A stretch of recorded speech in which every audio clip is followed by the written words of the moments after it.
Hi everyone, welcome back to my channel study with आशीष।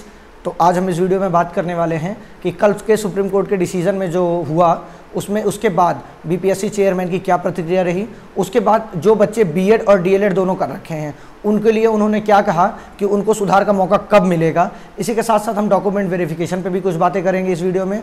बाकी जो category या OMR में रोल नंबर छोड़ के और कोई गलती की है उनको सुधार का मौका कैसे मिल सकता है, और इस वीडियो में हम बात करेंगे कि या क्या अगर सच में बीएड बाहर हो गया तो हमारी फाइनल कट ऑफ क्या रहेगी। तो आज हम एकदम फाइनल कट ऑफ की बात करने वाले हैं। तो ये वीडियो आपके लिए बहुत इंपॉर्टेंट होने वाली है, इसलिए आप अगर मेरे चैनल पर नए हो तो चैनल को लाइक शेयर सब्सक्राइब एक बार कर लीजिए।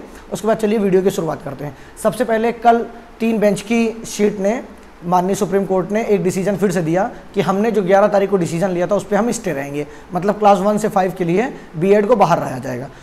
उसी दौरान जब उनका डिसीजन आता है या कुछ बातें आती हैं उसके बाद माननीय बीपीएससी चेयरमैन का एक वीडियो बाहर आता है जिसमें उन्होंने कहा कि देखिए सुप्रीम कोर्ट सर्वोपरि है, वो सर्वमान्य है, इसलिए हमारे पास मुझे आदेश की प्रतीक्षा है, जैसे ही आदेश आ जाएगा हम उसी को फॉलो करेंगे। इसका मतलब एक चीज़ तो साफ है कि अब क्लास 1 से 5 को बीपीएससी चेयरमैन का भी मूड नहीं है कि इसमें बीएड के बच्चों को रखा जाए। हालांकि एग्ज़ाम लेने से पहले इन्होंने बहुत बार कहा कि नहीं, हमारे ऊपर कोई प्रभाव नहीं पड़ता है, पूरी परीक्षा एकदम सही है, फिर भी इन्होंने बीएड के बच्चों का पूरा पेपर करा लिया। उसके बाद आज इनका वीडियो निकल कर आ रहा है कि हम सुप्रीम कोर्ट सर्वमान्य है, वो जो कहेगा उसी को हम आगे मान्य करेंगे। तो चलिए पहली बात तो ये हो गई।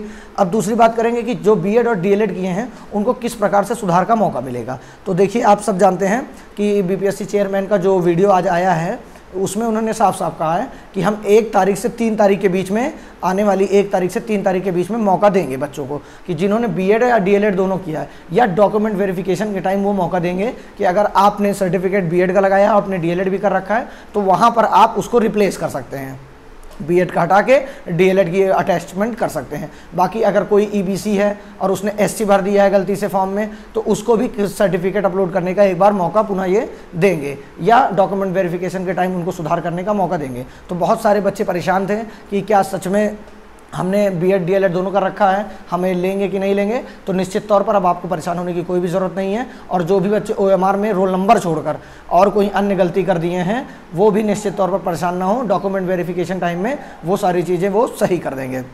बाकी जो सुप्रीम कोर्ट बीपीएससी के चेयरमैन ने साफ शब्दों में यही कहा है कि सुप्रीम कोर्ट का अगर डिसीजन आएगा और उसमें ये रहेगा कि बीएड को क्लास 1 से 5 के लिए बाहर कर दिया जाए, तो वो निश्चित तौर पर उसी को फॉलो करते हुए रिजल्ट आगे डिक्लेयर कर देंगे। तो साफ साफ सीधे यही पता चलता है कि क्लास 1 से 5 के लिए डीएलएड के ही बच्चों का रिजल्ट आना है। अब जब डीएलएड के बच्चों का रिजल्ट आना है तो बहुत सारे बच्चे कट ऑफ के लिए परेशान रहेंगे, तो कट ऑफ पर भी हम चर्चा कर लेंगे। देखिए, कट ऑफ ऐसी चीज़ है कि बहुत सारे बच्चों ने एग्ज़ाम, लगभग 2 लाख बच्चों ने एग्ज़ाम छोड़ दिया है, और कई चैनल पर सर्वे हो रहा है, लेकिन वहाँ 40,000, 50,000, 20,000, 10,000 ऐसे ही सर्वे सामने निकल कर आ रहा है। लेकिन ये जानिए, एक कॉम्पिटिटिव एग्ज़ाम है, बच्चे पूरे देश से आए हैं इसमें, ना कि खाली बिहार से। तो वहाँ पर कुछ बच्चे ऐसे ज़रूर मिलेंगे आपको जो काफ़ी समय से अपनी प्रिपरेशन को अच्छी रखे हैं, या कुछ बच्चे गॉड गिफ्टेड माइंड होता है उस टाइप के होते हैं, तो उनका 90-100 नंबर लाना लाजमी है, लेकिन उससे कट ऑफ का डिसाइड होना ये लाजमी नहीं है। तो कट ऑफ काफ़ी लंबी संख्या है बच्चों की, उसके अकॉर्डिंग देखा जाएगा। तो चलिए सबसे पहले हम जनरल की बात कर लेते हैं। तो जनरल में सबसे पहले आप ये मान के चलिए 55+ to 60, मतलब 55+ अगर आप नंबर है मेल तो आप एकदम, और 60+ हैं तब तो एकदम कंफर्म मान के चलिए। लेकिन अगर 55+ भी हैं आप, तो आप अपनी उम्मीद अभी नहीं छोड़िए, बिल्कुल उम्मीद रखिएगा। 2-4 या 10-20 हज़ार बच्चों के उससे नहीं आ जाएगा डिसीजन, और 10-20 हज़ार में भी कहीं 10%, कहीं 8%, कहीं 2%, कहीं 4%। सर्वे में ऐसे ही बच्चे हैं जो 60+ के ऊपर दिखा रहे हैं। बाकी बहुत सारे लोग कमेंट के माध्यम से बहुत सारी चीज़ें बताते रहते हैं, तो चलिए आप भी कमेंट के माध्यम से बता दीजिएगा। बाकी हम ओबीसी की बात कर लेते हैं। तो ओबीसी में आप 50+ अगर हैं तो आप अपने आप को एकदम सेफ मानकर चलिए, कोई भी दिक्कत नहीं होगी। आप पक्का डीएलएड वाले होंगे तो सिलेक्ट हो जाएंगे, क्योंकि बीएड को ये मेरा कोई खिलाफ नहीं है बीएड का, लेकिन बीपीएससी के चेयरमैन के अकॉर्डिंग मैं एक नई चीज़ बता रहा हूँ, नई कट ऑफ, क्योंकि ये सिर्फ डीएलएड के बच्चों के लिए आएगी। हालांकि बीएड वाले बच्चे शामिल होते तो 100 ना चली जाती कट ऑफ, वो भी रहती ही 60-70 के बीच में ही, 50-60 के बीच में ही। तो फिलहाल जनरल में जो है 55+, ओबीसी में जो है 50+, और फीमेल कैटेगरी जो है वो अगर बिहार से बाहर के हैं तो वो जनरल में आएंगी, उनका भी 55+ अगर स्कोर अच्छा है तो बहुत अच्छा स्कोर है उनका सिलेक्शन पक्का है। लेकिन अगर बिहार की आप महिला हैं या बिहार की छात्रा हैं आप, तो आप ये मान के चलिए अगर आप 50+ हैं तो आप अपने आप को जनरल कैटेगरी की बात मैं कर रहा हूँ, वहाँ पर आप एकदम सेफ हैं, बहुत ज़्यादा दिक्कत की बात नहीं है। और रही बात, एक चीज़ और यहाँ पर मैं बोल देना चाहता हूँ कि बहुत सारे लोग ये कह रहे थे कि फर्स्ट शिफ्ट बहुत हार्ड आई थी और सेकंड शिफ्ट बहुत इजी। तो देखिए 2 4 10 क्वेश्चन इजी आने से कोई शिफ्ट हार्ड नहीं हो जाती, और कोई 2 4 10 क्वेश्चन बहुत इजी आ जाने से कोई शिफ्ट इजी नहीं हो जाती। इसलिए आपने जिस शिफ्ट में एग्जाम दिया आपको हार्ड लग रही है, फीमेल कैटेगरी ने जो दिया है उनको उनकी हार्ड लग रही है, तो किसी के ऊपर फालतू कमेंट ना करके अपने रिजल्ट पर फोकस रखिए। तो चलिए ईबीसी की बात कर लेते हैं। ईबीसी जो बच्चे हैं वो भी 50 से 55+ के बीच में होंगे, और जो बीसी हैं वो 48 से 53 के बीच में आ सकते हैं। बाकी एससी जो हैं वो 45, 48, 47, 46 ऐसे हो सकता है, और एसटी में भी यही सेम रहने वाला 45+। इतने अगर नंबर आप ला रहे हैं, बाकी और बहुत सारी कैटेगरियां हैं जैसे पीएच हो गई, तो इसमें भी आप अगर 43, 44+ नंबर हैं तो हो सकता है आपका सिलेक्शन हो जाए इसमें, तो बहुत बड़ी बात नहीं है। बाकी फ्रीडम फाइटर और भूतपूर्व सैनिक वगैरह, इन सब चीज़ों के लिए, इन सब को लिए भी बहुत ज़्यादा नंबर लाने की ज़रूरत नहीं है। वो अगर आप 50+ हैं तो आप ये मान के चलिए आप एकदम फाइनल लिस्ट में आपको देखने को मौका मिलेगा। बाकी और सारी चीज़ें हम बात कर लेते हैं कि रिज़ल्ट कब तक आएगा। देखिए रिज़ल्ट की प्रतिक्रिया बताई गई है कि क्लास 9, 10, 11, 12 की सबसे पहले जारी किया जाएगा, जिसका डॉक्यूमेंट वेरिफिकेशन क्लास 4 से लेके 4 तारीख से लेके 12 तारीख तक के बीच में दिया गया है। और डॉक्यूमेंट वेरिफिकेशन में अगर आपको जानकारी चाहिए कि आपको क्या क्या डॉक्यूमेंट चाहिए तो आप कमेंट करिएगा, उसके लिए पूरा डॉक्यूमेंट वेरिफिकेशन का वीडियो आपके सामने लेकर आया जाएगा। बाकी 20 दिसंबर तक प्राइमरी का भी रिजल्ट घोषित करने की पूरी उम्मीद जता रहे हैं। हालांकि उससे पहले उनके पास सुप्रीम कोर्ट का डिसीजन पहुंच जाएगा, और अब तो ये मानकर ही चलिए 99% हो गया है कि बीएड अभ्यर्थियों को प्राइमरी लेवल से बाहर ही जाना पड़ेगा। ये दुर्भाग्य की बात है कि डीएलएड वालों की सौभाग्य की बात है, ये तो समय ही बताएगा।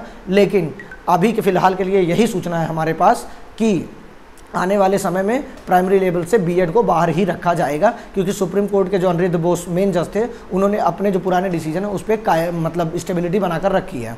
उन्होंने कहा हमने जो डिसीजन दिया है वो सही है, क्योंकि आर्टिकल 21 का हिदायत देते हुए उन्होंने कहा है बीएड को बाहर करने के लिए कि हम क्वालिटी एजुकेशन देने की साथ बात करते हैं। 6 से 14 वर्ष के बच्चों की फ्री में शिक्षा देने के साथ साथ क्वालिटी शिक्षा देने के लिए हम बात करते हैं। तो बीएड वाले जो बच्चे हैं वो हायर एजुकेशन के लिए हैं, इसलिए जो प्राथमिक शिक्षक के लिए बने हैं वो डीएलएड के ही बच्चे हैं, क्योंकि उनको उसी मॉडल पर पढ़ाया जाता है। ऐसा सुप्रीम कोर्ट की कोडिंग है, मतलब वो लाइन जिन्होंने हाईलाइट की है, ये डिसीजन में उन्होंने लिखा था साफ साफ।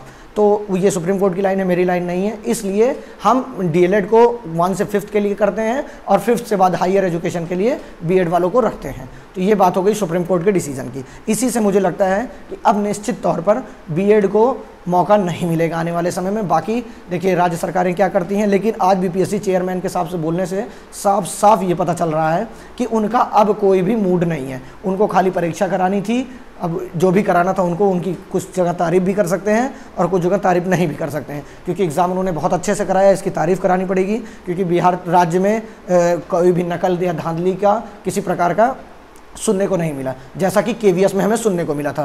पहली बार ऐसा कोई इतने बड़े लेवल पे एग्जाम हुआ है बिहार में जिसमें कोई धांधली का सुनने का एक पॉइंट भी नहीं मिला है, तो इसके लिए उनका बहुत बहुत धन्यवाद है। लेकिन बीएड के छात्रों को बार बार मतलब प्रोत्साहित करके कि हमारे ऊपर सुप्रीम कोर्ट का कोई डिसीजन का फ़र्क नहीं पड़ रहा है, और अंतिम दिन ये बोल देना एग्ज़ाम के 2 दिन बाद कि सुप्रीम कोर्ट का डिसीजन सर्वमान्य है, तो क्या सुप्रीम कोर्ट का डिसीजन उस समय नहीं आया था? फिलहाल ये उनका मैटर है और राज्य सरकार का मैटर है, वही जाने। आप सब इस पर क्या कहना चाहते हैं वो कमेंट के माध्यम से बताइएगा। बाकी मेरा दोनों लोग के साथ सहानुभूति है, जिसका भी रिजल्ट अगर वो बीएड और डीएलएड को साथ कंबाइन करके रिजल्ट देते हैं तब भी स्वागत है रिजल्ट का, और खाली डीएलएड का देते हैं तब भी स्वागत है रिजल्ट का। लेकिन फिलहाल जो मैंने कट ऑफ कर एक रेंज बताया, इसको आप मान कर ही चलिए। आप देखिएगा अंत में आपको ये नंबर्स देखने को मिलेंगे, क्योंकि सर्वे जो है उसमें बहुत सारे लोग गलत भी टिक कर चले जाते हैं। जो एग्ज़ाम नहीं दिए वो भी 90 सॉल्व मार कर चले जा रहे हैं।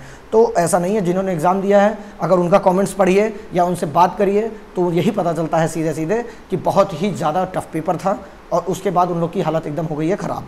तो इसलिए हाँ, बहुत अच्छे स्टूडेंट होंगे, लेकिन उसकी 2 ही 4% संख्या है, इसलिए बहुत ज़्यादा परेशान होने की ज़रूरत नहीं है। कट ऑफ बहुत हाई नहीं जाने वाली है, और कट ऑफ इतनी ही रहेगी। कट ऑफ के ऊपर भी बीपीएससी चेयरमैन साहब ने कहा कि देखिए हम कट ऑफ के ऊपर कुछ नहीं बोल सकते हैं, क्योंकि बहुत अच्छे भी स्टूडेंट हैं और बहुत नॉर्मल मतलब एवरेज स्टूडेंट भी हैं, तो हमारा कट ऑफ अच्छा ही रहेगा, उनका ये कहना था। तो अच्छे का मतलब हो गया 60-70 नंबर। अगर बीपीएससी जैसा आयोग एग्ज़ाम करा रहा है तो 55-60 नंबर भी एक अच्छा स्कोर ही माना जाता है, क्योंकि बीपीएससी यूपीएससी जैसे एग्ज़ाम में 55% में टॉपर आ जाते हैं।